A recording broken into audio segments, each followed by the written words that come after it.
लेकर आया हूं क्लास 12th का पी ब्लॉक जो चैप्टर है उस चैप्टर का वर्ग 15 के तत्वों का अध्ययन।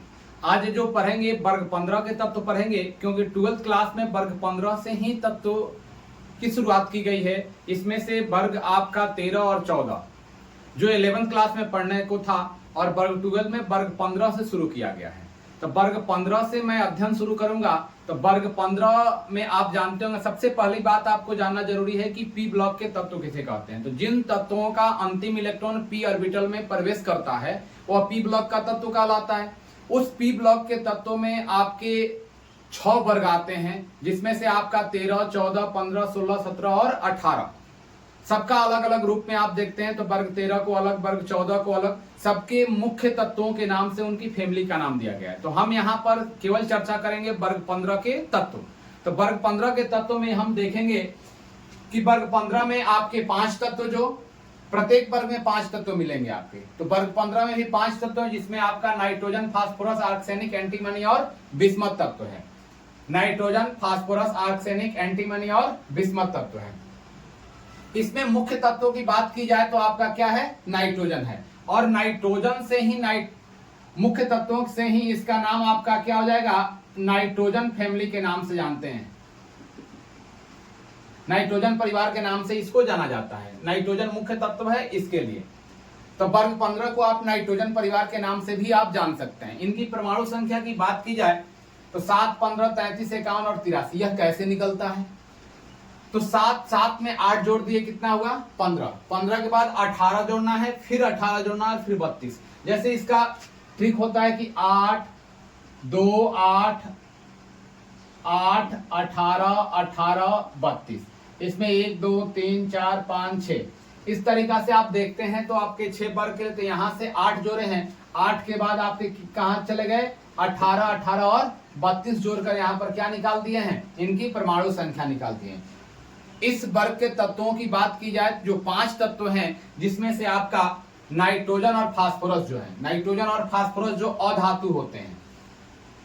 आर्सेनिक और एंटीमनी की बात की जाए तो वो आपके उपधातु होते हैं। और बिस्मथ की बात की जाए तो आपके क्या होते हैं, धातु के रूप में मौजूद रहते हैं। यहाँ इनकी उपस्थिति देखी जाए कि नाइट्रोजन फैमिली के जो सभी तत्व होते हैं उनकी उपस्थिति क्या होती है। तो उपस्थिति की बात में चर्चा करते हैं तो नाइट्रोजन फैमिली के सभी तत्व प्रकृति में आपके मुक्त अवस्था एवं संयुक्त अवस्था दोनों रूपों में क्या होते हैं, उपस्थित रहते हैं।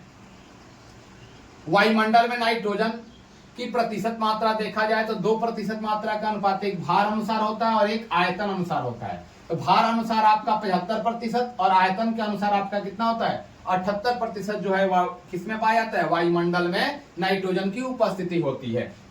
संयुक्त अवस्था में नाइट्रोजन के रूप में चिल्ली साल्टपीटर, जिसको NaNO3, यदि अणुसूत्र की बात की जाए तो NaNO3, इसको सोडियम नाइट्रेट का रूप भी दिया जाता है और इसको चिल्ली साल्टपीटर भी कहा जाता है। चिल्ली साल्टपीटर के रूप में, किसमें, नाइट्रेट के रूप में देखा जाए तो sodium nitrate NaNO3। Indian saltpetre, जिसको भारतीय साल्टपीटर का नाम दिया जाता है, जो KNO3, इसका नाम पोटेशियम नाइट्रेट कहा जाता है। पोटेशियम नाइट्रेट के रूप में रहता है। औसतन व्यक्ति में देखा जाए तो 3.5 kg आपका कैल्शियम फास्फेट उपस्थित रहता है। प्रत्येक व्यक्ति के शरीर में 3.5 kg कैल्शियम फास्फेट की उपस्थिति होती है। तो इसमें फास्फोरस की चर्चा की जाती है। तो उसमें फास्फोरस इसका दूसरा तत्व है। उस रूप में देखा जाए तो फास्फोरस जो होते हैं वह मुक्त अवस्था में नहीं पाए जाते हैं। वो फास्फोरस क्या होते हैं, संयुक्त अवस्था में ही पाए जाते हैं। तो उसमें आपका कैल्शियम फास्फेट की बात की जाती है तो 3.5 kg क्या होते हैं, औसतन प्रति व्यक्ति में होते हैं। हड्डियों में भी आपका क्या होता है, फास्फेट की मात्रा उपस्थित रहती है। और इसके बाद हम चलेंगे तो वर्ग 15 के तत्वों के परमाणुकी गुणों के बारे में अध्ययन करेंगे। किस प्रकार से वर्ग 15 के तत्वों की इलेक्ट्रॉनिक विन्यास, आयनिक त्रिज्या और परमाणुकी त्रिज्या में वृद्धि होती है और कैसे उनकी चाहे कि नाइट्रोजन फैमिली के सदस्यों की परमाणुकी गुण की बात की जाती है कि नाइट्रोजन सदस्य के परमाणुकी गुण के बारे में।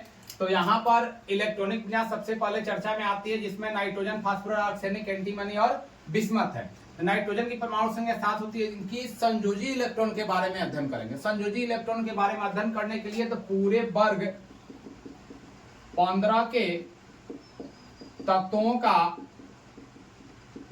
सामान्य इलेक्ट्रॉनिक विन्यास जो होता है NH2 NH2 और NP3 होता है, NH2 NP3 होता है। जैसे नाइट्रोजन का 2H2 2P क्या होगा 3। यदि पूरे इलेक्ट्रॉनिक विन्यास निकालते हो तो 1H2 2H2 2P3 3 2 5 2 7 परमाणु संख्या 7 आ गया ना। संयोजी इलेक्ट्रॉन की बारे चर्चा चलती है तो 2H2 2P3, इसमें चलोगे तो 3H2 3P3, इसमें चलोगे 4H2 4P3, 5H2 5P3, 6H2 6P3। यह इनके संयोजी इलेक्ट्रॉनों की चर्चा चलती है। या अक्रिय गैसों के रूप में इसका इलेक्ट्रॉनिक विन्यास निकलता है। तो केवल बाहरी कक्ष में जो संयोजी इलेक्ट्रॉन होते हैं उनकी चर्चा हम यहाँ पर कर लेते हैं। दूसरी बात है कि परमाणु की और आयनिक त्रिज्या की बात की जाए तो ग्रुप 15 में नाइट्रोजन से बिस्मथ की ओर, नाइट्रोजन से किधर चलते हो, बिस्मथ की तरफ चलते हो, तो इनमें आपका एटॉमिक रेडियस और आयनिक रेडियस में वृद्धि होने की क्षमता होती है। जैसे परमाणु संख्या बढ़ता है वैसे वैसे उनकी परमाणु की त्रिज्या और आयनिक त्रिज्या में भी क्या होती है, वृद्धि होती हुई चली जाती है। जैसे आयनिक त्रिज्या और परमाणु की त्रिज्या में वृद्धि करने के लिए सबसे पहले नाइट्रोजन, नाइट्रोजन से बड़ा फास्फोरस, फिर यहाँ पर क्या होगा आर्सेनिक, आर्सेनिक से एंटीमनी, एंटीमनी से बिस्मथ। इस प्रकार से आपका क्रम आता है किसका, परमाणु की और आयनिक त्रिज्याएं का क्रम आता है। इसके बाद विद्युत ऋणात्मकता टॉपिक है। तो विद्युत ऋणात्मकता की चर्चा की जाए तो ग्रुप में नाइट्रोजन से बिस्मथ की तरफ चलते हो तो विद्युत ऋणात्मकता का मान घटता है। विद्युत ऋणात्मकता का मान क्या होगा, घटेगा। परमाणु त्रिज्या बढ़ेगी, परमाणु संख्या बढ़ेगा तो उनमें विद्युत ऋणात्मकता में क्या होती है, कमी आती है। कमी आती है नहीं, आकर्षण करने की क्षमता कम है। सबसे अधिक विद्युत ऋणात्मक किसमें होगा, नाइट्रोजन में। तो अब इसमें विद्युत ऋणात्मकता में कमी आने से आपका क्या होगा, क्रम होगा इसका, विद्युत ऋणात्मकता का क्रम। और विद्युत चालकता की बात की जाए तो विद्युत चालकता में आप सबसे पहले आगे की तरफ बढ़ते हो, विद्युत चालकता गुण बढ़ता है। नाइट्रोजन से बिस्मथ की तरफ चलते हो तो चालकता गुण क्या होगा, बढ़ेगा। क्योंकि यह आपके नाइट्रोजन और फास्फोरस जो होते हैं वह क्या होते हैं, उपधातु होते हैं। तो उपधातु होने पर विद्युत आपका क्या होगा, विद्युत धारा का प्रवाह नहीं होगा। आर्सेनिक और एंटीमनी में चलते हो तो सेमीकंडक्टर्स हैं, अर्धचालक के रूप में कार्य करता है। और बिस्मथ जो है वो क्या है, धातु है, तो यह आपका क्या होगा, चालक के रूप में कार्य करेगा। तो जैसे नाइट्रोजन से बिस्मथ की तरफ चलते हो तो विद्युत चालकता का गुण क्या होगा, बढ़ जाएगा। विद्युत ऋणात्मकता का गुण क्या होगा, घट जाएगा। परमाणु की और आयनिक त्रिज्याएं क्या होगी, बढ़ जाएगी। इलेक्ट्रॉनिक विन्यास यहाँ पर संयोजी इलेक्ट्रॉनों की संख्या में आप देख लीजिए संयोजी इलेक्ट्रॉनों की संख्या कैसे बढ़ती है।